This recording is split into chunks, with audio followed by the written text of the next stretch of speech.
नमस्कार. सखी सह्याद्रीमध्ये मी रूपलक्ष्मी चौगुले शिंदे आपल्या सगळ्यांचं मनापासून स्वागत करते. मंडळी, स्त्री जन्मा ही तुझी कहाणी, हृदयी अमृत नयनी पाणी असं स्त्री जन्माचं वर्णन केलं जातं. वास्तविक स्त्रीने सतत अन्याय सहन करायला हवा, शोषिक असायला हवं, तिने इतरांचा आधी विचार करायला हवा, प्रसंगी आपल्या इच्छांना मुरळ घालायला हवी, अशा प्रकारची मानसिकता पुरुषप्रधान समाजामध्ये आपल्याला सर्रास बघायला मिळते.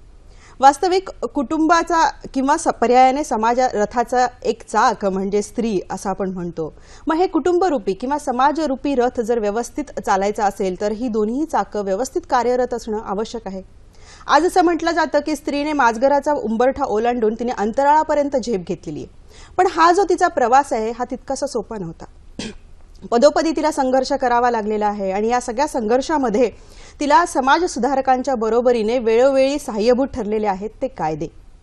वास्तविक खऱ्या अर्थाने तिचा सखा, सोबती, मित्र म्हणून तिचे कायदे तिच्या पाठीशी भक्कमपणे नेहमीच उभे असतात. परंतु हे कायदे त्या स्त्रीपर्यंत, गरजवंत स्त्रीपर्यंत पोहोचतात का? या कायद्याची अंमलबजावणीची जी प्रक्रिया आहे ती तिला नीट उमगलेली आहे का? हे प्रश्न सतत आपल्या समोर येतात. या प्रश्नांवर सतत वारंवार चर्चा घडवून आणल्या जाते. परंतु जितकी आपण चर्चा करतो तितका ह्याचा प्रचार आणि प्रसार अधिक होणार आहे. हाच उद्देश डोळ्यापुढे ठेवून आज आम्ही आमच्या सखी सह्याद्रीचा विषय घेतलेला आहे, स्त्री हक्क कायदे आणि अंमलबजावणी. या विषयावर माहिती देण्यासाठी तेवढ्याच तज्ज्ञांना आम्ही आमंत्रित केलेलं आहे. त्या आहेत ॲडव्होकेट मृणालिनी देशमुख. विवाहविषयक कायद्यांच्या मध्ये त्या प्रवीण आहेत. या विषयात त्या कार्य करत असतात. नामांकित असं हे नाव आहे. त्यांच्याविषयी अधिक माहिती देण्यापेक्षा त्यांच्याकडनं मिळणारी माहिती, मला वाटतं हाच त्यांचा खूप मोठा परिचय ठरणार आहे. तेव्हा आजच्या आपल्या विषयाला आपण चर्चेला सुरुवात करणार आहोत. पण या चर्चेमध्ये मंडळी तुमचाही सहभाग तेवढाच आवश्यक आहे. त्यासाठी तुम्हाला लागणारे फोन नंबर्स ते असे आहेत, चटकन टिपून घ्या.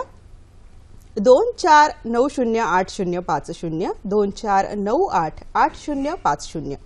मुंबई बाहेरचे प्रेक्षक आणि मोबाईलवरून संपर्क करण्यासाठी 022 हा एसटीडी कोड वापरायचा आहे. तेव्हा या महत्त्वपूर्ण विषयाला मी आता सुरुवात करते.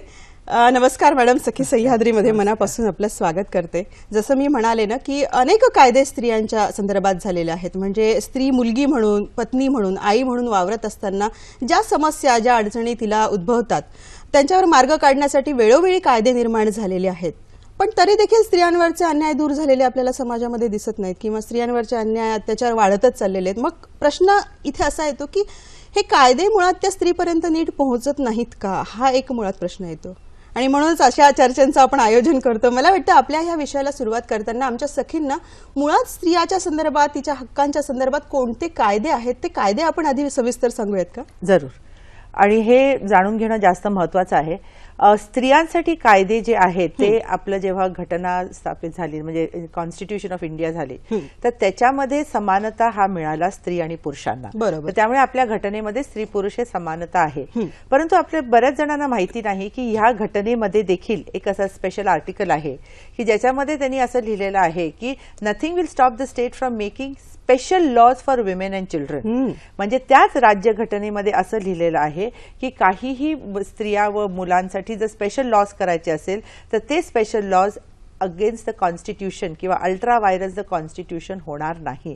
ते कॉन्स्टिट्यूशनच्या किंवा राज्यघटनेच्या फोल्डमध्येच राहतील असं त्यांनी केलेलं आहे. तर प्रश्न असा उद्भवतो की जर आपण स्त्री पुरुषांना समान हक्क दिलेला आहे तरीही त्या राज्यघटना ज्यांनी ड्राफ्ट केले त्या लोकांना असं का वाटलं की आपण स्त्रियांसाठी आणि मुलांसाठी स्पेशल हक्क द्यावे? कारण तुम्ही समानता म्हणता ना, तर मग ते कशाला पाहिजे? कारण त्याच्यासाठी आपल्याला हे लक्षात यायला पाहिजे की समाजाचे जे एक स्ट्रक्चर होतं त्या काळात की जसं आपण म्हणतो तसं पुरुष प्रधान संस्कृती होती आणि माझं म्हणणं अजूनही आहे. त्यामुळे आपण होती हा म्हणू शकत नाही.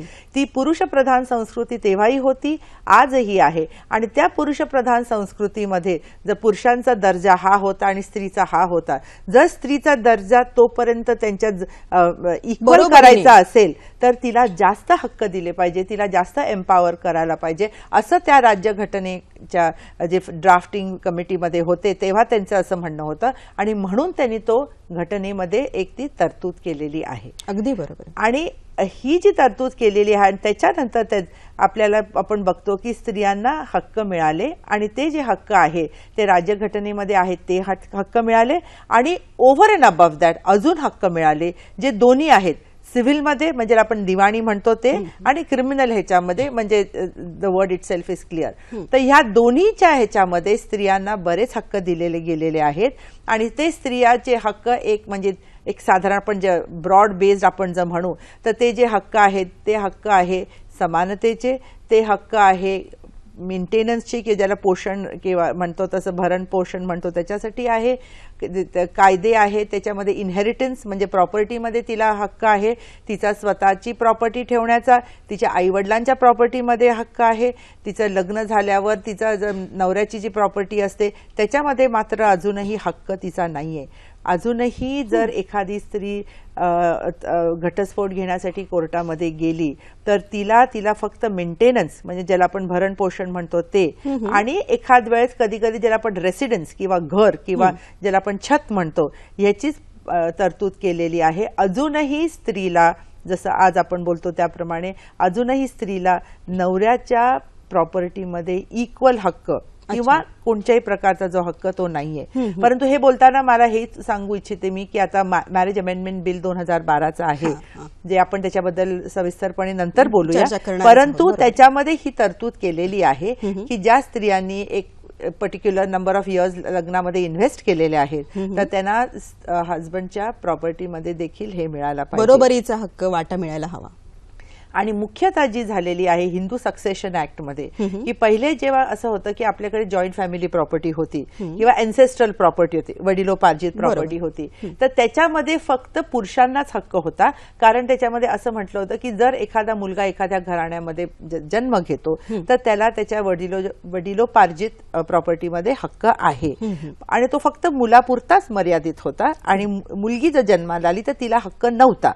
परंतु आता हिंदू सक्सेशन ऍक्ट मध्ये अमेंडमेंट झालेली आहे आणि त्याच्यामध्ये एखादी मुलगी जेव्हा त्या घरामध्ये जन्म घेते तेव्हा तिचा आणि मुलाचा हक्क हा बरोबरीचा आहे आणि सगळ्या अर्थाने. तर त्यामुळे ती एक ह्या ज्या अमेंडमेंट्स होत गेल्या आणि हे आपण लक्षात घेतलं पाहिजे की कायद्यामध्ये ज्या ज्या वेगवेगळ्या अमेंडमेंट्स होत गेल्या त्या अमेंडमेंट्स ह्याच दृष्टीने होत गेल्या की त्या स्त्रीला जास्त सशक्त बनवायचं आणि तिला जे आहे तिच्या हक्क नुसतं ज्याला म्हणतात पेपरवर न ठेवता तिला ते एक्झिक्यूट करता आले पाहिजे, आणखीन तिला ते एन्जॉय करता आले पाहिजे, ह्याच्यासाठी अमेंडमेंट प्रत्यक्ष त्या कायद्यांचा तिला लाभ मिळाला पाहिजे हा महत्वाचा मुद्दा आहे. मला वाटतं त्या मुद्द्याकडे आपण येऊच मॅडम. पण आपण आता जसं हक्कांच्या बद्दल सांगितलं की मुलगी जन्माला आल्यानंतर वडिलोपार्जित इस्टेटीमध्ये तिला बरोबरीचा किंवा काय हक्क देण्यात आलेला आहे.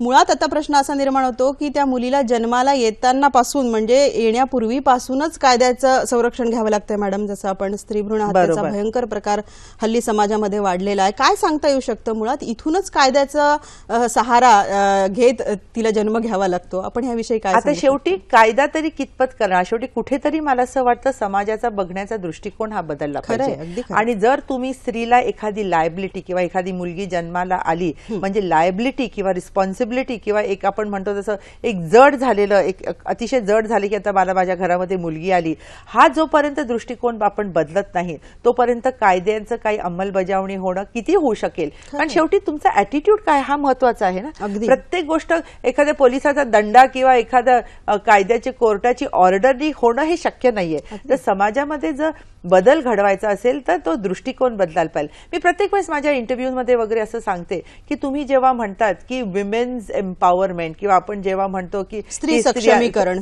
हे जर करण्याचं आहे तर माझं असं म्हणणं आहे की ह्याच्यामध्ये सध्या I think you should empower main नाही, कायदे देऊन नाही, त्यांची दृष्टिकोन त्यांचा बदलला पाहिजे, ऍटिट्यूड बदलला पाहिजे आणि त्याच्यासाठी त्यांना जी काही सहाय्यता पाहिजे तुम्ही कायद्याने दिली पाहिजे की आता तू स्त्रीकडे बघण्याचा तुझा दृष्टिकोन इक्वल असायला पाहिजे, ती तुझ्यापेक्षा कमी नाही.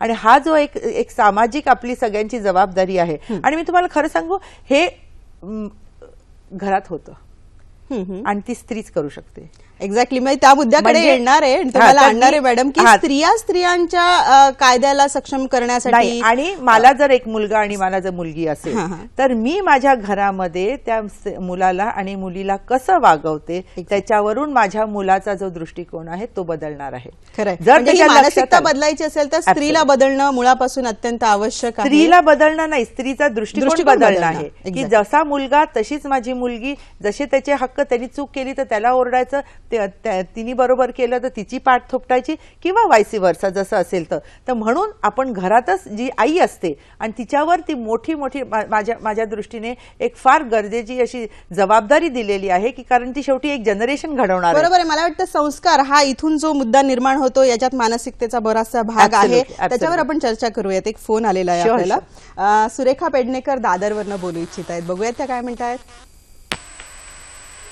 हॅलो. हॅलो. हा, नमस्कार. माझा प्रश्न आहे की अनेकदा असं होतं की बायकोला घरातून बाहेर काढलं जातं किंवा डोमेस्टिक व्हायलन्स आपल्याला बघायला मिळतो हुंड्यासाठी वगैरे, परंतु त्यावेळी स्त्रिया कंप्लेंट द्यायला पुढे येत नाहीत. कालांतराने असं होतं की ते तिच्यावरच जाऊ उलटवून नवरा किंवा सासरची माणसं डायव्होर्ससाठी केस टाकतात. अशा वेळेला फक्त डायव्होर्स एवढा एकच मुद्दा असतो का? कारण तो जर प्रूव्ह झाला, जर डोमेस्टिक व्हायलन्स प्रूव्ह झाला तर कायद्यात अशी कुठली तरतूद आहे का की त्या नवऱ्याला किंवा तिच्या सासरच्या माणसांना त्याची नंतर शिक्षा दिली जाते? आणि जर नसेल तर तसं का नाहीये? दुसरी गोष्ट मला एक सांगायची होती. माझ्या मैत्रिणीची केस चालू होती. तिचा मुलगा 10वीला होता, परंतु मॅडमना माहिती असेल 5 नंबरला 2 वर्ष कोणी आधी जज नव्हते. त्याच्यानंतर ज्यावेळेला जज आले त्याच्यानंतर पुन्हा तिने सांगितलं की माझा मुलगा आता 10वीला आहे, मला आता तुम्ही तारीख देऊ नका. परंतु जिथे आपण म्हणतो की हे न्यायालय आहे तिथे तिला तारीख अगदी बोर्डाची परीक्षा चालू असताना 8-8 दिवसाच्या अंतराने दिली गेली. अशा वेळेला काय करायचं त्या बाईने?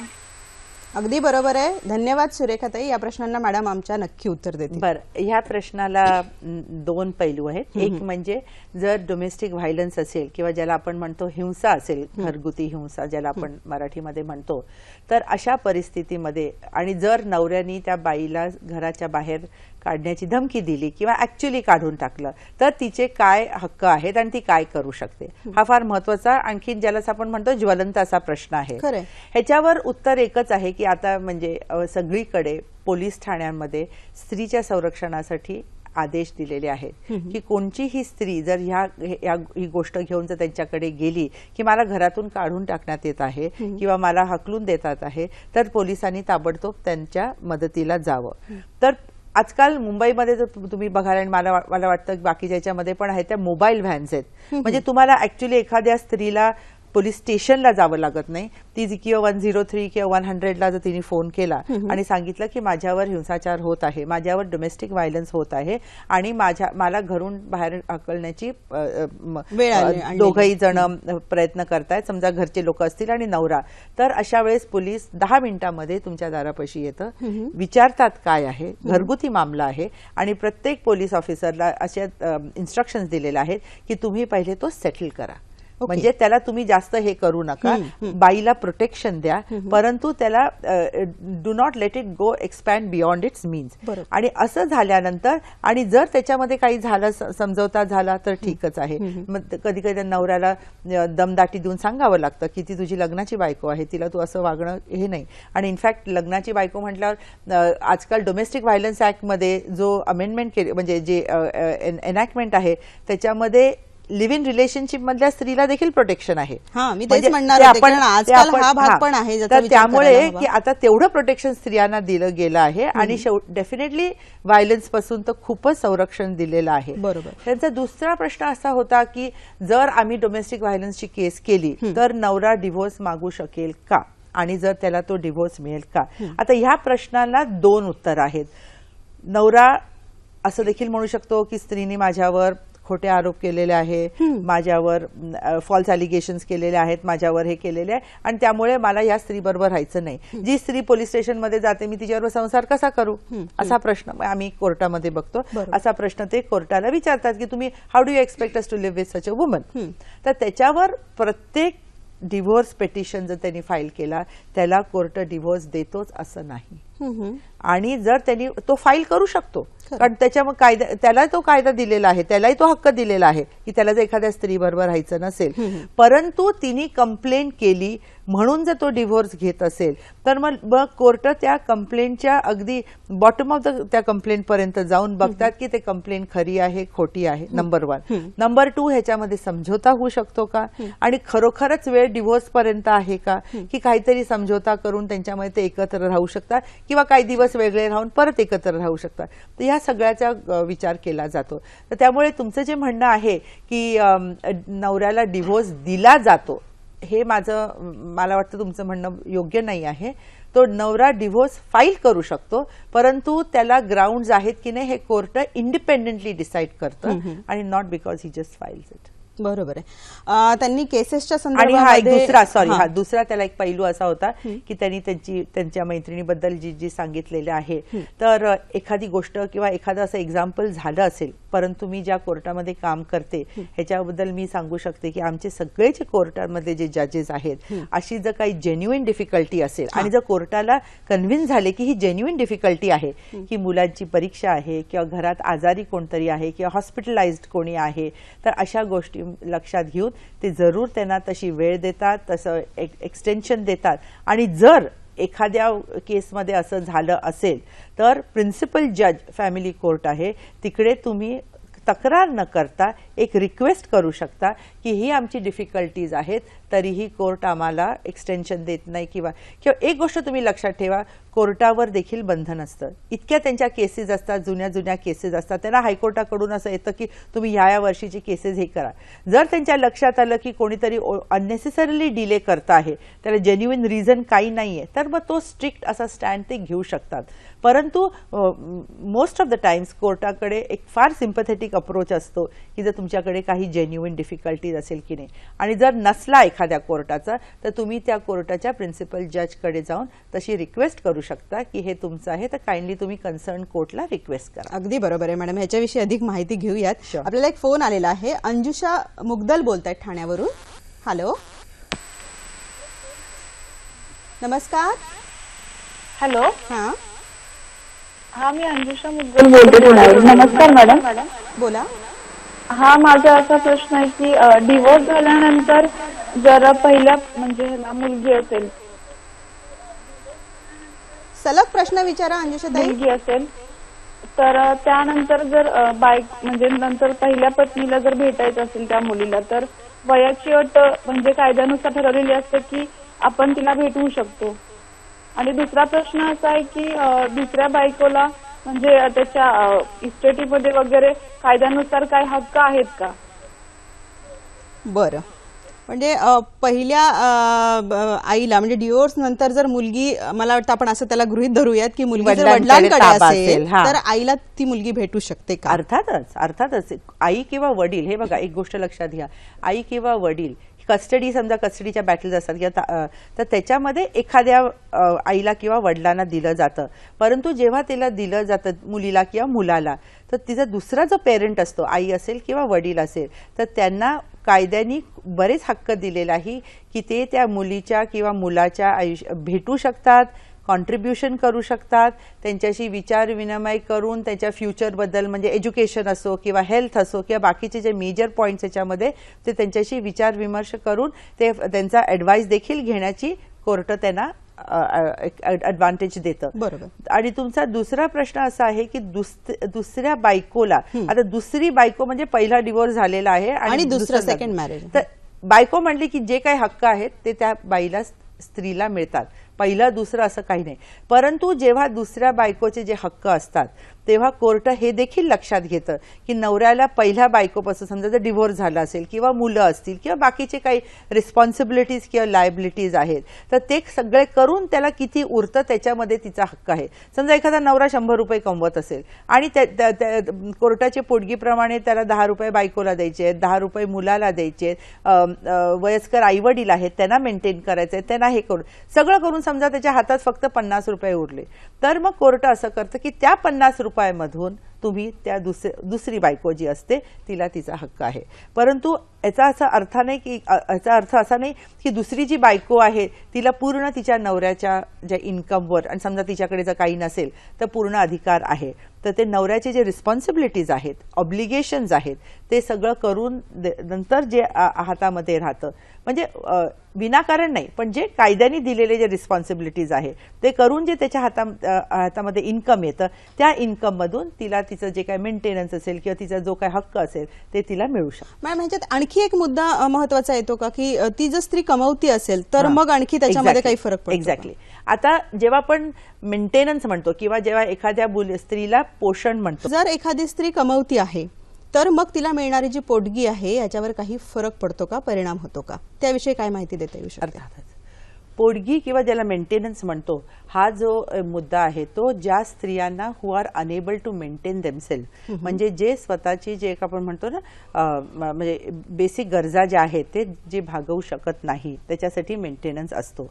परंतु जर एखादी स्त्री कमवती असेल आणि कमवती असली म्हणजे नुसती कमवती नाही पण सफिशियंटली कमवती जर असेल आणि जर तिने कोर्टाकडे दावा केला तर कोर्ट तिला विचारेल पहिले तू आम्हाला दाखव की तुझं इन्कम किती आहे, तू कोणत्या सोर्सेस मधून तुझं इन्कम आहे, त्या इन्कम मध्ये तुझं ज्याला म्हणतात मेंटेनन्स होऊ शकतं की नाही. नंतर मग ते पुरुषाला विचारतात की त्याचं इन्कम किती आहे, आणखी त्याचे रिस्पॉन्सिबिलिटीज काय आहे, लायबिलिटीज काय आहे, असं करून एक कंपॅरिझन करतात. आणि जर एखाद वेळेस जर स्त्रीच्याकडे काहीच नसेल तर मग त्याप्रमाणे तिला दिलं जातं. परंतु जर स्त्रीकडे थोडंफार असेल तर त्याप्रमाणे दिलं जातं आणि भरपूर असेल तर तिचं ऍप्लिकेशन रिजेक्ट होतं.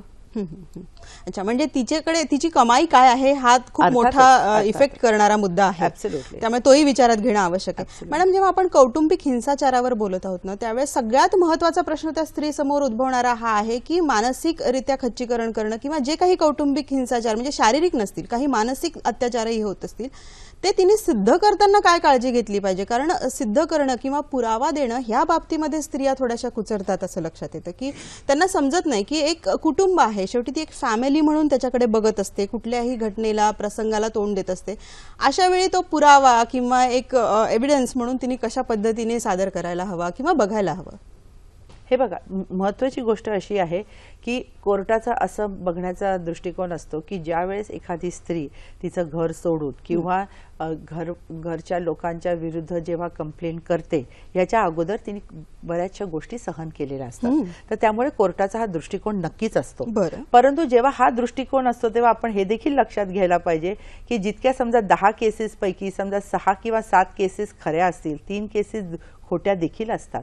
तर त्यामुळे कोर्ट जेव्हा एखादा निर्णय देतो किंवा एखादी ज्याला आपण म्हणतो ऑर्डर देतात तेव्हा ह्या गोष्टी जेन्युइन केसेस किती आहेत आणि खोट्या केसेस किती आहेत हे देखील बघतात. नंबर 1. दुसरी गोष्ट अशी आहे की कोर्टाला देखील हे माहिती असतं की घरातल्या घरात तुम्हाला पुरावे देणं शक्य नसतं.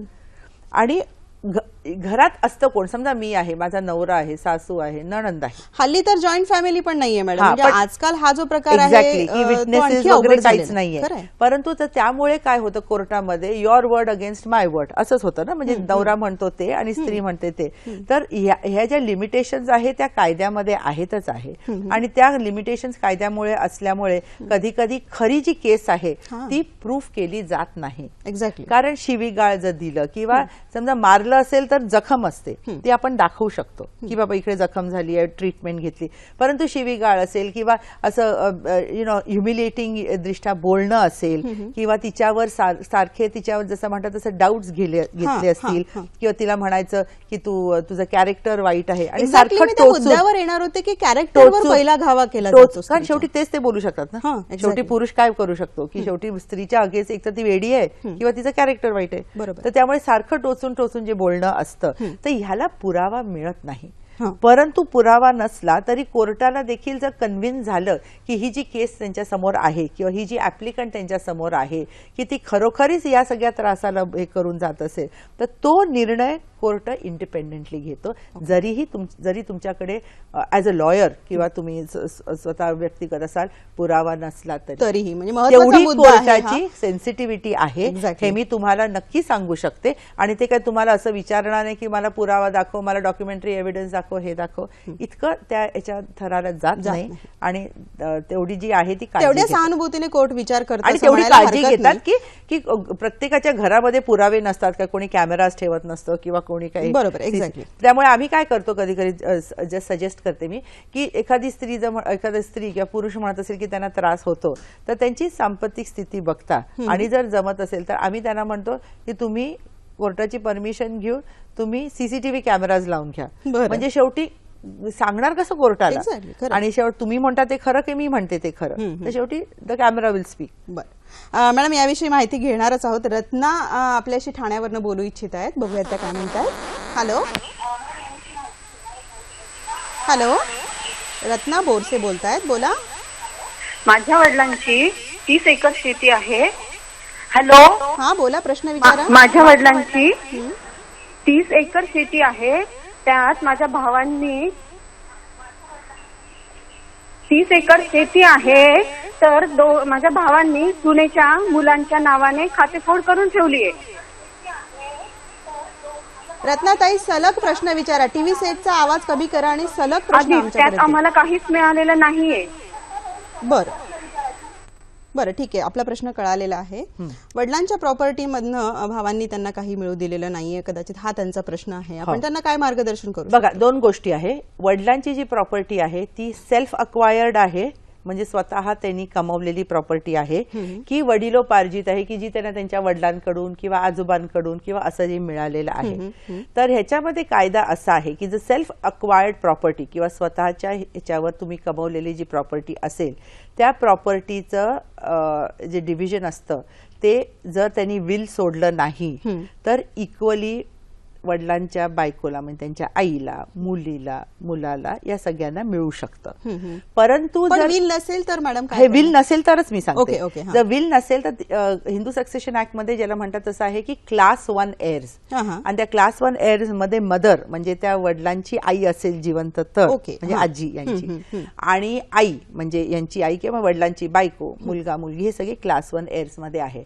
तर त्यामुळे त्यांना ते इक्वल प्रपोर्शन मध्ये जातं. परंतु कधी कधी तर सेल्फ अक्वायर्ड प्रॉपर्टीमध्ये आपण जर विल बनवतो आणि ते जर विल बनवलं जर वडिलांनी ठरवलं की मला माझ्या मुलांनाच दिलेलं आहे, खरं म्हणजे चुकीचं आहे का काय that is a different issue, पण त्यांनी ठरवलं की माझ्या मुलांनाच मला द्यायचं आहे, तर मग ते विल ते चॅलेंज जर त्यांना वाटलं की हे जर विल प्रॉपर आहे किंवा वडिलांवर काही फोर्स असेल, कोवर्शन असेल किंवा त्यांच्यावर काही दबाव होता म्हणून त्यांनी असं विल लिहिलेलं आहे तर ते विल चॅलेंज करू शकतात.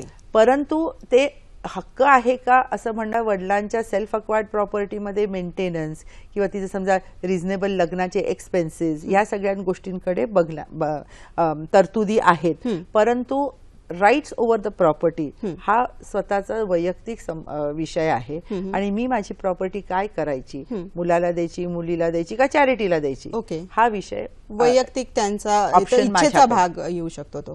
बरोबर आहे. मॅडम आपण कौटुंबिक हिंसाचाराच्या बाबतीत जे बोलत होतो त्याच्यामध्ये साधारणतः डिवोर्ससाठी जेव्हा एखादी स्त्री पुढे येते त्यावेळेस आपण एक थोडासा कायद्याला सोडून वेगळ्या विषयावर थोडा पॉइंटवर मला वाटतं चर्चा करणं आवश्यक आहे. जरी आपण कायद्याच्या संदर्भात माहिती देत आहोत कारण इथे मानसिकतेचा भाग आहे, एक इमोशन्सचा भाग आहे, एक कुटुंब जेव्हा उद्ध्वस्त होत आहे ती साधी गोष्ट नसते, ते प्रत्येक घटकावर त्याचा इफेक्ट होत असतो.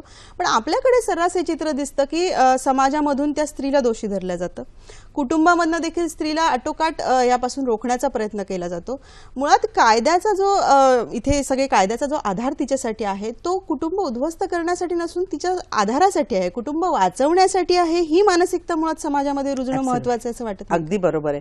आणि ह्याच्यासाठी देखील जेव्हा स्त्री एखाद्या किंवा कोर्टात जाते किंवा पोलीस स्टेशनमध्ये जाते तेव्हा तिने हा देखील विचार करायला पाहिजे. म्हणजे हा माझा विचार बऱ्याच स्त्रियांना पटणार नाही, परंतु माझं असं म्हणणं आहे की शेवटी एखाद्या कायद्याचा उपयोग करणं जितकं जरुरीचं आहे त्या कायद्याचा दुरुपयोग करून एखादं स्वतःचं कुटुंब उद्ध्वस्त करणं तितकं हे देखील एक प्रकारचं चुकीचं हे आहे. आणि म्हणून तुम्ही कायद्याचा उपयोग नक्की करा, तुम्ही तुम्हाला जे हक्क दिलेले आहे त्याचं नक्की करा, परंतु जसं याच्यामध्ये कॉन्स्टिट्यूशनमध्ये पण म्हटलेलं आहे की जसे तुमचे अधिकार आहेत तसे तुमचे कर्तव्य देखील आहेत. आणि या दृष्टिकोनामधून तुम्ही हे करताना की जे आपण सलोख्याने करू शकतो का, की आपल्याला कोणीतरी आपल्याला बऱ्याच वेळेस आमच्याकडे अशा केसेस येतात की ती स्त्री बिचारी खूप अशी घाबरलेली असते, तिला काही कळत नाही, आणि तिला ऍडवाइस देणारे जे असतात ना, तू नवऱ्याला पोलिसांमध्ये ने, तू तुझ्या सासूला तुरुंगात टाक,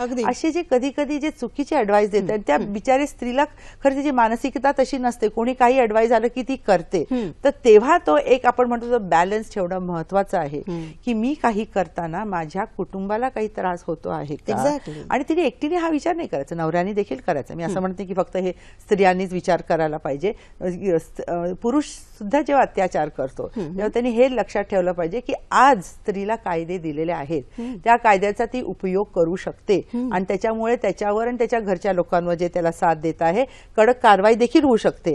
त्यामुळे दोघांनी, जसं तुम्ही मगाशी म्हटलं इंट्रोडक्शन मध्ये की दोघांनी ते दोन चाका आहेत, the two wheels of the vehicle, तर त्यामुळे त्यांनी दोघांनी तो बॅलन्स ठेवून आणि फॅमिलीला सेव्ह करणं हे जास्त महत्वाचं आहे. बरोबर. आणि स्त्री बरेचदा मुलांचा विचार आधी करत असते आणि मग नंतर ती निर्णय घेत असते, कारण हा निर्णय तिच्यासाठी सोपा सहज साधा नसतो, फारच कठीण, तो फार कठीण असतो. इनफॅक्ट म्हणजे पुरुषापेक्षाही कदाचित स्त्रीला तो जास्त घेणं अवघड आणि कठीण असा भाग असतो.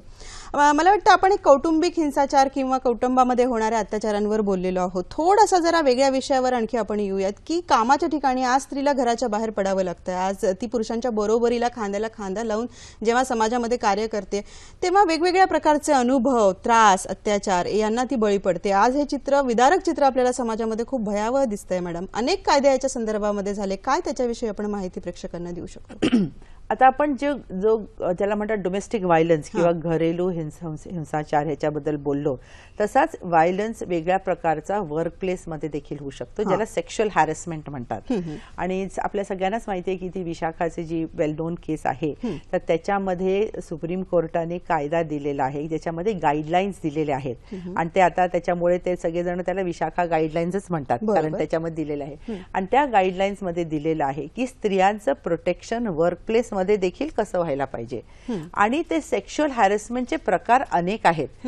सेक्शुअल हॅरेसमेंटचे प्रकार नॉट नेसेसरीली फिजिकल, म्हणजे कोणी एखाद्या परपुरुषाने त्या स्त्रीला समजा इनअप्रोप्रिएटली हात लावला किंवा त्याला त्रास दिला, नुसता हा नाहीये, परंतु तिला ऑब्सीन किंवा अश्लील असे SMS पाठवले, किंवा तिला ऑब्सीन असे पिक्चर्स पाठवले, किंवा ज्याला म्हणतात मानसिक छळ एक प्रकारचा वेगळ्या पद्धतीने करण्याकडे. आणि हा छळ दोन प्रकारे होऊ शकतो.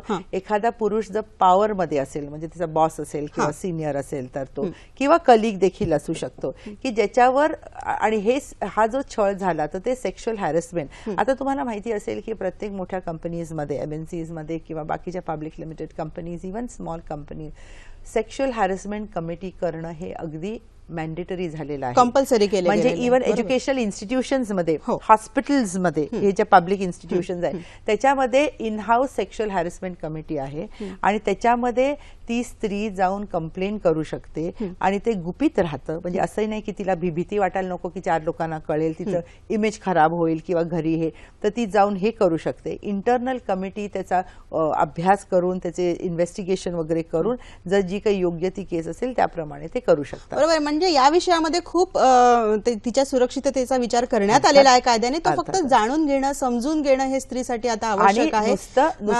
नुसतं कायदा नाही केलेला आहे, त्या कायद्याच्या मागे खूप सेन्सिटिव्हिटी पण आहेत. बरोबर. की त्या स्त्री आहे, तिला हा विषय नाजूक आहे, हे ओळखलेलं आहे. मॅडम, याच्याविषयी अधिक बोलूयात. आपला एक फोन खोळंबलेला आहे, तो जरा आधी घेते. मिलिंद कुलकर्णी नाशिकवरनं बोलतायत, बोला. नमस्कार.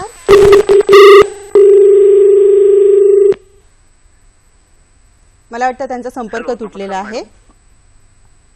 हॅलो. हा, बोला. हा, नमस्कार मॅडम. माझा प्रश्न होता की माझे वडील हयात आहे, आई नाहीये, तर आम्ही 2 भावंड 4 बहिणी आहोत. पण वडील काय सांगायला तयार नाही की त्यांनी विल बनवली का नाही बनवली. तर वडिलोपर्जित प्रॉपर्टीमध्ये विल बनवली असेल तर काय होईल, नाही बनवली असेल तर काय होईल. माझी आई हयात नाहीये, मात्र आम्ही 2 भावंड आणि 4 बहिणी आहोत. बरोबर. तर या केसमध्ये बिल बनवली असेल आणि नाही बनवली असेल तर आम्हाला मिळेल का प्रॉपर्टी सगळ्यांना का नाही मिळणार, त्याच्याबद्दल बरं. मला उत्तर हवंय. बरं बरं मिलिंदजी, आपला प्रश्न कळालेला आहे. वडिलोपार्जित जी प्रॉपर्टी आहे त्याच्यामध्ये बिल बनवलं असेल किंवा नसेल तर ती तुम्हाला जन्मताच तुमचा जेव्हा जन्म झाला त्याच्यामध्ये त्या घराण्यामध्ये तेव्हापासून तुम्हाला तो हक्क आहे. परंतु जी वडिलांनी स्वतः जी प्रॉपर्टी कमावलेली आहे तर त्याच्या वडिलांच्या प्रॉपर्टीचे दोन भाग आहेत. एक भाग आहे की जो त्यांनी सेल्फ अक्वायर्ड प्रॉपर्टी ज्याला म्हणतो की जो त्यांनी स्वतः अक्वायर केलेली कमावलेली आहे ती, आणि दुसरी आहे अँसेस्ट्रल प्रॉपर्टी किंवा वडिलोपार्जित प्रॉपर्टी. तर वडिलोपार्जित प्रॉपर्टीमध्ये तुम्हाला तुमच्या बहिणींना जन्मताच हक्क आहे, परंतु त्यांची सेल्फ अक्वायर्ड जी प्रॉपर्टी असेल त्याच्यावर त्यांनी त्या प्रॉपर्टीचं काय करावं आणि कोणाला द्यावी की मुलांना द्यावी की नाही द्यावी या सगळा याचा जो डिसिजन आहे ते त्यांच्यावर असतं आणि ते त्याप्रमाणे करू शकतात. तर त्यामुळे तुम्ही असं म्हणू शकत नाही की आम्ही मुलं आहोत तर आम्हाला याच्यामध्ये शेअर आहे. ही वडिलांची सेल्फ अक्वायर्ड प्रॉपर्टी आहे आणि ते त्यांना जे योग्य वाटेल त्याप्रमाणे ते निर्णय घेतील. बरोबर आहे.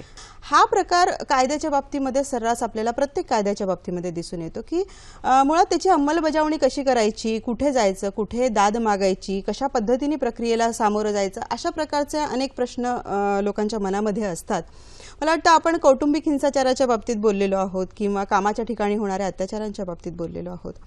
एक सगळ्यात ज्वलंत प्रश्न किंवा विषय स्त्रीच्या बाबतीत आज भेडसावणारा म्हणजे बाहेर तिच्यावर होणारे अत्याचार, बलात्कारासारखा जो भाग आहे. निर्भया केस सगळ्यांना माहिती आहे, त्याच्यानंतर कायद्यांमध्ये अनेक बदल झालेले आहेत. आपण त्याविषयी काय स्पष्टीकरण देऊ शकता का आमच्या महिलांना, स्त्रियांना? त्याविषयी जागरूकता निर्माण करणं हे अत्यंत आवश्यक आहे आजच्या घडीला असं वाटतं. जसं मगाशी ब्रेकच्या अगोदर आपण बोलत होतो की sexual harassment at work place, म्हणजे जर तुम्ही जिकडे काम करता तिकडे जर तुम्हाला काही कोणत्या प्रकारचं सेक्शुअल हॅरेसमेंट होऊ शकतं हे आपण आता मगाशी चर्चा केली. परंतु जर निर्भयानंतर जो एक ज्याला म्हणतात तसं कायद्यामध्ये जे बदल घडलेले आहेत आणि त्याच्यामध्ये स्त्रियांच्या सुरक्षिततेसाठी अधिक अमेंडमेंट्स केलेले आहेत. कारण तुम्हाला माहिती इंडियन पिनल कोड जो आहे ते 1860चं डॉक्युमेंट आहे ते, तर त्याच्यामध्ये वेळोवेळी अमेंडमेंट करत गेलेलो आहोत आणि हे जे अमेंडमेंट्स जास्त करून जे करत गेलेले आहेत ते स्त्रियांना सशक्त करण्यासाठी आणि त्यांना प्रोटेक्शन देण्यासाठी दिलेले आहेत. तर निर्भयाच्या कायद्यानंतर रेपचं जे डेफिनेशन आहे त्याच्यामध्ये ज्यामुळे त्या स्त्रीला एक असं वाईड स्कोप केलेला आहे. अर्लियर रेप म्हणजे तुम्हाला ते पेनेट्रेशन दाखवणं जरुरीचं होतं किंवा बाकीचे जे मेडिकल इश्यूज होतात ते आहे. आता नुसतंच रेप होऊ शकत नाही, परंतु तुम्हाला सांगते की कधी कधी आपण असं बघतो की मुली असो बायका असो की त्यांना स्टॉकिंग म्हणजे कोणतरी तुमचं सारखं पाठलाग करतो आहे, तुम्हाला त्रास देतो आहे, मानसिक छळ करतो आहे तुमचा, तुमच्या मनामध्ये भीती करतो, तुम्हाला हात लावत नाही येतो, परंतु हे जे कसं एक सटली तुम्हाला जे मेंटल टॉर्चर होत आहे, मॉलेस्टेशनला देखील हात लागतो, पण हे स्टॉकिंग ज्याला म्हणतात, तर तो देखील कायद्याने याची तरतूद केलेली आहे अमेंडमेंटमध्ये. निर्भयाच्या नंतर जी जस्टिस वर्मांची जी कमिटी होती त्यांनी ह्या रेकमेंडेशन्स केले होते आणि बेस्ड ऑन दॅट रेकमेंडेशन्स तसे जे चेंजेस किंवा अमेंडमेंट्स आहेत त्या घडलेल्या आहेत. तर त्यामुळे असा देखील जर त्रास होत असेल एखाद्या स्त्रीला आणि जर तिने जाऊन पोलिसांमध्ये कंप्लेंट केली की अशा अशा व्यक्तीपासून मला त्रास होत आहे तर पोलीस त्याच्यावर केस करू शकते. अर्थात या प्रत्येक गोष्टीला इन्व्हेस्टिगेशन हे करणं जरुरीचंच आहे, कारण जेवढ्या केसेस जेन्युइन आहेत तेवढ्यात ॲटलिस्ट 10% 20% केसेस जेन्युइन नसतात आणि कधी कधी पोलिसांच्या लक्षात येतं की हे काही काही बदला घेण्याच्या दृष्टीने वगैरे असू शकतं. त्यामुळे इन्व्हेस्टिगेशन करणं हे जरुरीचं आहे आणि म्हणून कोणत्या प्रकारची अशी जर कंप्लेंट गेली तर पोलीस त्याचा कॉग्निझन्स घेतात, त्याची जी सगळ्यात डिटेलमध्ये एन्क्वायरी करतात, इन्व्हेस्टिगेशन करतात आणि जो काही कायदा आहे किंवा जे काही पनिशमेंट आहे त्याला किंवा जो ऑफेन्स त्यांना रजिस्टर करायचा असतो ते करू शकतात. पण मॅडम याच्यामध्ये ना म्हणजे हल्ली जे आपण भयानक स्थिती बघतो की अत्यंत नाबालिग त्या मुलीला काही कळत नाही, अशा मुलीच्या बाबतीत जेव्हा अशा घटना घडतात कायद्यामध्ये कशा पद्धतीने सहानुभूतीने बघितलं जातं, कारण तिला काहीच कळत नाही,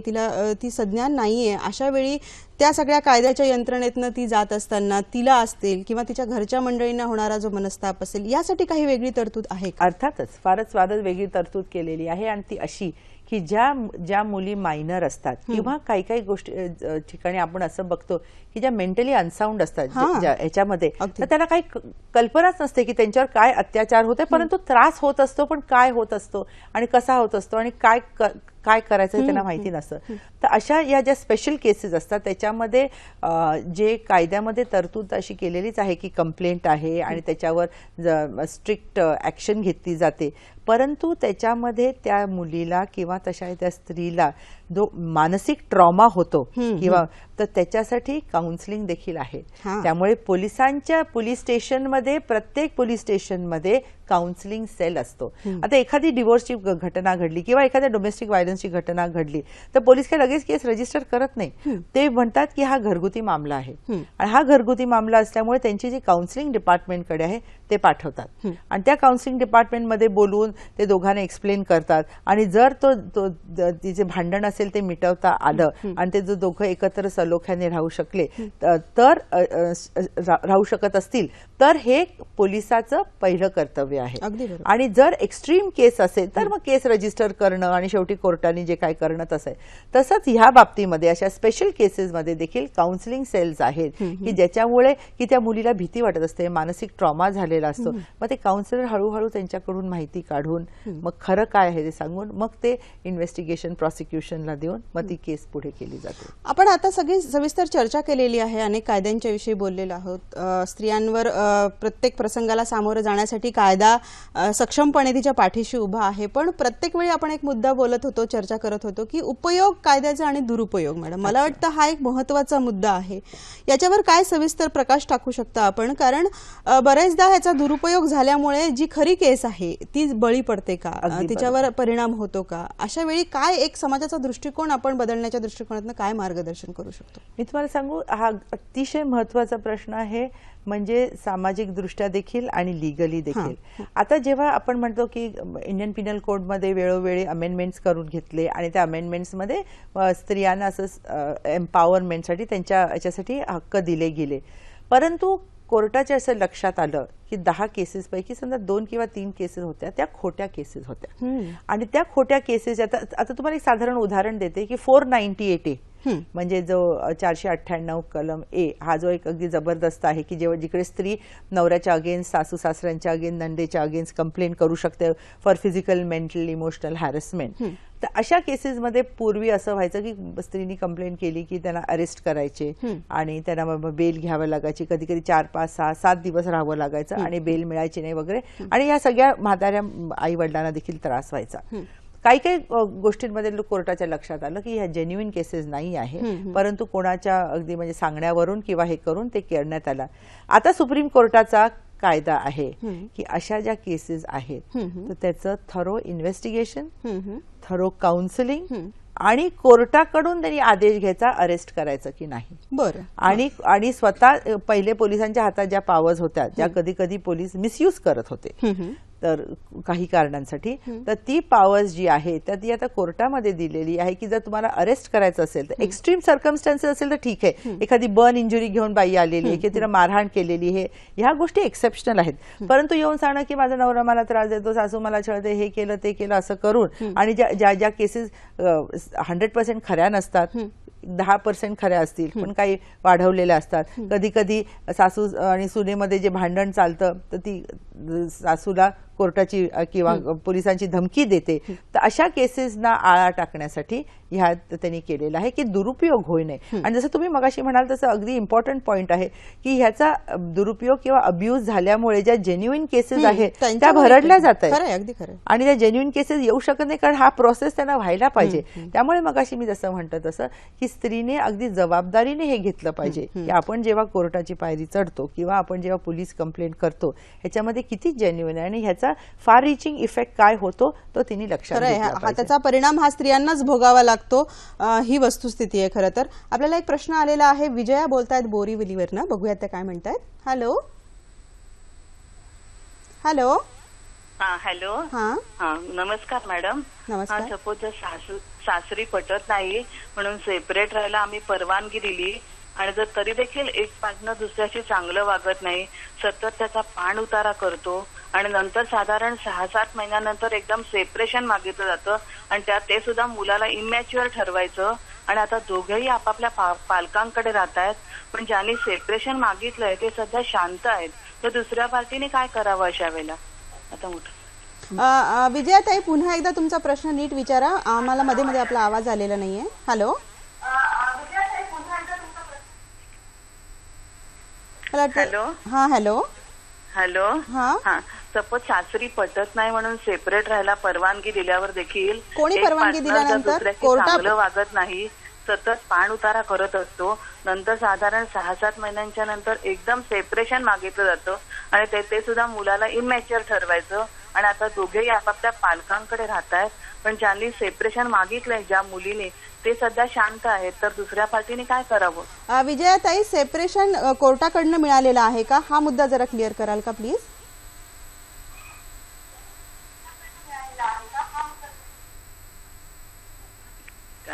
हॅलो. हॅलो, कोर्टात अजून आम्ही गेलोच नाही आहोत, बरं बरं. पण नुसतं असं ओरली झालेलं आहे, तर काय करायचं अशा वेळेला? म्हणजे तुमचं असं म्हणणं आहे का की तुमचा मुलगा आणि सून हे ना वेगळं राहायचं आहे? मुलगा किंवा मुलगी हे वेगळे राहतायत, आता या सध्या परिस्थितीमध्ये वेगळे राहतायत, परंतु तरी देखील एकमेकांमध्ये तणाव आहे. म्हणजे मुलगा आणि सून ना, व्हॉट एव्हर, म्हणजे त्यांची मुलगी असेल किंवा मुलगा असेल, सून असेल, पण दोन पार्टीज ह्या वेगळ्या राहतायत, पण तरी देखील तणाव हा नात्यामधला आहे. आणि समोरची एक पार्टी जर सेपरेशन मागत असेल आणि तर दुसऱ्याचा ऍटिट्यूड कसा असायला हवा, मला वाटतं साधारणतः त्यांचा आवाज आपल्यापर्यंत नीट पोहोचला नाहीये प्रश्न, पण या अनुषंगाने जर प्रश्न असेल तर आपण काय मार्गदर्शन करू शकतो अगदी थोडक्यामध्ये मॅडम? नाही, दुसऱ्याचं म्हणजे आता हे बघा, कोणतीही घरगुती गोष्ट जी असते ती सलोख्याने हे करायला पाहिजे. आता तुम्ही जर सेपरेशन केलेलं आहे आणि जर एका बाजूकडून तणाव जरी असला तर हे जे प्रश्न आहेत ना, हे तुम्ही प्रत्येकाच्या घरी सोडवले पाहिजे, कारण ह्याच्यामध्ये कोर्ट किंवा पोलीस काही येऊ शकत नाही की ज्याच्यामुळे पीस किंवा शांतता राहील घरामध्ये. ह्याचा जो आणि साधारण आपण जे आपण म्हणतो तसं मोठ्याने जरा एक मोठेपणा दाखवून त्याच्यामध्ये जी काही समजुतीची भूमिका घेऊन ते सॉल्व्ह करणं हेच महत्वाचं आहे. खरंय, खरंय, अगदी खरंय. पण मॅडम, एक साधारणतः आपला अनुभव लक्षात घेता आपल्याकडनं ह्या प्रश्नाचं उत्तर अपेक्षित करते मी, की आज आपण म्हणतो की तळागाळातील महिलांपर्यंत कायदा पोहोचलेला नाही, तिथे हिंसाचार खूप मोठ्या प्रमाणात होतो, पण खरंच ही वस्तुस्थिती आहे का की सुशिक्षित घरामध्ये कौटुंबिक हिंसाचार हा जास्त मोठ्या प्रमाणात दिसून येतो? आपला काय अनुभव सांगतो या विषयावर? आता मी जसं म्हटल्याप्रमाणे हिंसाचाराचे दोन प्रकार आहे. एक फिजिकल हिंसाचार आहे, म्हणजे ज्याला फिजिकल व्हायलन्स म्हणतात, किंवा दुसरा आहे ज्याला इमोशनल किंवा मेंटल व्हायलन्स म्हणतात. तर सुशिक्षित घरामध्ये साधारणतः, म्हणजे ह्याला मी असं जनरलाइज करत नाहीये, जो असेल तो एक मानसिक छळ जास्त असतो आणि फिजिकल हे नसतो, कारण नाही म्हटलं तरी थोडंसं शिक्षण असतं, परंतु अगदीच ऍबसेंट आहे असं मी म्हणू शकत नाही. अतिशय सुशिक्षित, अतिशय म्हणजे ज्या वेल एस्टॅब्लिश लोकांमध्ये देखील, फॅमिलीजमध्ये देखील फिजिकल व्हायलन्स होतो, कारण शेवटी व्हायलन्स कुठून होतो? इथून येतो. तुमच्या मानसिकता आहे त्या तुमच्या ह्याच्यातून राहतो, की मला जर किती राग आला तर मी कितपत त्या रागाचं हे करायचं, की राग आला तर मी तोडफोड करायची का ओरडायचं, की ह्याचा आपल्याकडे बॅलन्स राहत नाही. कधी कधी आपण अशा सुशिक्षित घराण्यामध्ये बघतो की कधी कधी पार्टीजला मेंटल प्रॉब्लेम असतो, बायपोलर असतात किंवा काही प्रकारचे हे असतात, आणि त्यामुळे ती जी व्यक्ती तसं वागते ते त्याच्या मानसिक प्रॉब्लेम्समुळे वागते. त्यामुळे कधी कधी इंटेन्शन नसतं, परंतु मानसिकता तशी, मानसिकता म्हणजे I am not saying mindset, मानसिकता म्हणजे मेंटल इन्स्टेबिलिटी किंवा मेंटल अनसाउंडनेस ज्याला आपण म्हणतो, त्याच्यामुळे काही कधी कधी अशा घटना घडतात की ज्याच्या हिंसाचाराच्या असतो.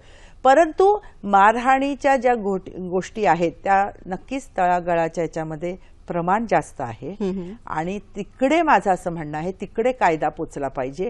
आणि कधी कधी काय होतं की अपर मिडल क्लास आणि हायर मिडल क्लास आणि त्याच्यावरचे जे क्लासेस आहे त्याच्यामध्येच हा कधी कधी कायद्याचा दुरुपयोग होतो, आणि खरोखरच ते अगदी लोएस्ट ह्याच्यामध्ये पर्कोलेट होत नाही, आणि जिकडे पाहिजे आणि जिकडे त्या स्त्रीला खरोखरच कायद्याची आवश्यकता आहे आणि ती कुठेतरी सांगू शकते की माझ्याकडे जरी पैसे नसले तरी माझ्याकडे हा हक्क आहे आणि मी हा हिंसाचार सहन करणार नाही, तिला कायद्याने हक्क दिलेला आहे, परंतु तो हक्क तिथपर्यंत तिला पोचला पाहिजे, आणि त्याच्यासाठी कोर्टाची आणि पोलिसांची तिला मदत घेण्याची जरूरत आहे. मॅडम, काय होतं, जसं म्हटलं जातं की शहाण्याने कोर्टाची पायरी चढायची नाही, हा जो मुद्दा आहे हा स्त्री अगदी 100 वेळा विचार करते आणि मग ती चढते, अजूनही तेवढ्या निर्भयपणे ती एखाद्या गोष्टीसाठी दाद मागायला पुढे येत नाही. या संदर्भामध्ये काय करता येऊ शकतं? नाही, ह्याच्यासाठी दोन गोष्टी आहेत की एकदम स्ट्रेट कायद्याकडे जाणं, कोर्टाकडे जाणं किंवा पोलिसांकडे न जाता आजकाल बऱ्याच विमेन्स ऑर्गनायझेशन्स आहेत किंवा विमेन्स कमिशन्स आहेत. आता महाराष्ट्रामध्ये स्टेट विमेन्स कमिशन आहे किंवा बाकीच्या ज्या NGOज आहेत तर ती जाऊन त्यांच्याकडे जाऊन कंप्लेंट करू शकते आणि शेवटी ह्या ज्या ऑर्गनायझेशन्स आहेत ते तिला मार्गदर्शन करतील, एखाद्या वकिलाकडे पाठवतील किंवा त्यांचा इन हाऊस वकील असेल तर देतील किंवा पोलिसांकडे कंप्लेंट घेतील. जर तिचं असं म्हणणं असेल की पोलीस माझी कंप्लेंटची दाद देत नाही तर ते स्वतः जातात आणि विचारतात. तर असे तिला बरेच सपोर्ट ग्रुप्स आहेत की ज्याच्यामुळे ती कायद्यापर्यंत, पोलिसापर्यंत आणि कोर्टापर्यंत पोहोचू शकते. खरंय, अगदी खरंय. मॅडम, अधिकाधिक कायदे स्त्रीपर्यंत पोहोचण्याची जी गरज आहे ती आणखी कुठल्या कुठल्या माध्यमातून घडू शकते असं आपल्याला वाटतं? एक तर अवेअरनेस पाहिजे, म्हणजे प्रत्येक स्त्रीला ह्याची कल्पना पाहिजे की माझे हे हक्क आहेत आणि शेवटी हा जो हक्क असेल तर त्याच्यामुळे त्याच्यासाठी शिक्षण पाहिजे आणि त्याचा प्रचार केला पाहिजे. आणि जेव्हा हा प्रचार होतो आणि शेवटी आपण आता सध्या आपण शहराचा नको बोलूया, पण तळागाळामध्ये ज्या विलेजेसमध्ये किंवा याच्यामध्ये राहतात ग्रामीण भागातल्या किंवा तळागाळातल्या तर महिला, तिकडे जाऊन त्याचा प्रचार केला पाहिजे आणि त्या प्रचारामध्ये की जर अशा स्त्रीला हे झालं तर तिला काय ती कोणाकडे अप्रोच करू शकते, पोलिसांना कसं करू शकते या महिला ऑर्गनायझेशनना कसं करू शकते, हे जर त्यांच्यामध्ये एक त्यांना ज्ञान किंवा अवेअरनेस जर आलं तर बऱ्याचशा या गोष्टींच्या ज्या आहेत त्याच्यावर एक आळा पण बसेल. कारण शेवटी असं वाटतं, पुरुषांना वाटतं की करणार काय, ती किती ओरडेल, किती हे करेल, पण शेवटी घराच्या बाहेर जाणारच नाही. दबाव तंत्राचा वापर केला आणि जेव्हा हा प्रचार होतो त्या प्रचारामध्ये दोन्ही स्त्री आणि पुरुष दोघंही पाहिजे त्या ऑडियन्समध्ये, फक्त स्त्री नाही. म्हणजे पुरुषाला देखील कळलं पाहिजे की जर त्यांनी असं वागला तर त्याला काय होऊ शकतं.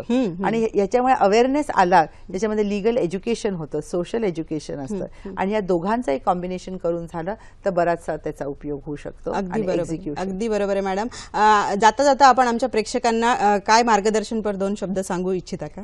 नाही, म्हणजे मार्गदर्शन करण्यापेक्षा मी फक्त 2 गोष्टी सांगू शकते की स्त्रियांना हक्क आपण कायद्याने दिलेले आहेत, त्या कायद्याचा आपण अंमलबजावणी केली पाहिजे, परंतु ती करताना एक आपण रिस्पॉन्सिबली केली पाहिजे, एक जबाबदारीने केली पाहिजे. आणि कोणाच्याही आपण ज्याला म्हणतो प्रोव्होकेशन खाली किंवा कोणी तुम्हाला असं उत्तेजित केलं की तुम्ही ह्याच्या नवऱ्याच्या अगेन्स्ट केस करा, सासूच्या अगेन्स्ट केस करा, ह्याच्यामध्ये न जाता स्वतःच्या सत्सद विवेक बुद्धीला काय वाटतं की आपण ह्याच्यामधला कसा सोल्युशन फाइंड आउट करायचा, असं करूनच तुम्ही कायद्याचा उपयोग केला तर खरंच त्या कायद्याच्या मागे जी धोरणं आहे त्याच्या खऱ्या अर्थाने त्याची एक्झिक्युशन होऊ शकतं. खरं आहे. म्हणजे असं म्हणतात की यत्र नारेस्तु पूज्यते रमनते तत्र देवता. मंडळी, खरं तर स्त्रीला देवता म्हणून जरी स्थान नाही दिलं तरी माणूस म्हणून तिचा विचार होणं महत्वाचं आहे आणि त्याच्यासाठी कायदे तिच्या पाठीशी भक्कम आणि सक्षमपणे उभे आहेत. खरं तर आपण फुले आंबेडकर यांच्यासारखे, सावित्रीबाईंसारखे दीपस्तंभाचं कार्य करू शकणार नाहीत कदाचित, परंतु आपल्याला जेवढी माहिती आहे तेवढी कुठल्या तरी एखाद्या अंधारात प्रकाश चाचपडणाऱ्या स्त्रीला जर आपण कायद्याची माहिती दिली तर बरंच मोठं कार्य आपण समाजामध्ये करू शकतो असं वाटतं. मॅडम, आज आपण आलात आणि खरं खूप मोलाचं मार्गदर्शन आमच्या सखींना केलेलं, त्याबद्दल मी सखी सह्याद्रीच्या वतीने आपले मनापासून आभार मानते. धन्यवाद. भेटूयात पुढच्या कार्यक्रमात.